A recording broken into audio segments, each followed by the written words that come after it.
大家南无阿弥陀佛。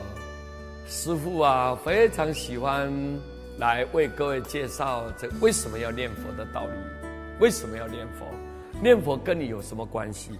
你念了之后对你自己有什么好处？好，现在师父写了这简单的一个句子，给各位大家做一个比喻。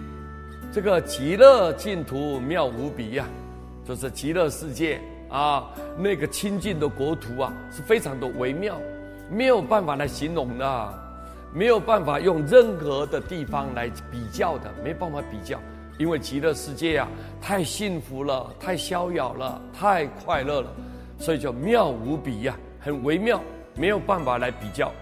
它那个地方啊，清净庄严放光明，非常的清净，没有一点点污染，也就是说没有一点灾难，没有一点意外的灾害啊，没有什么交通事故了，没有政治的纷争了，人也没有生老病死了。你看多清净啊，太庄严了，每一个人都跟佛一样，面相都非常的庄严，环境庄严哦，那个人也庄严，所以清净庄严。那个地方每天都放光明了，每天都放光明，人人欲要往该地啊！我们人都想要哦，有那么好的地方啊，那么快乐的地方，那么清净庄严的地方，哎呀，一听马上向往了，好想去哦，好想去。那怎么去呢？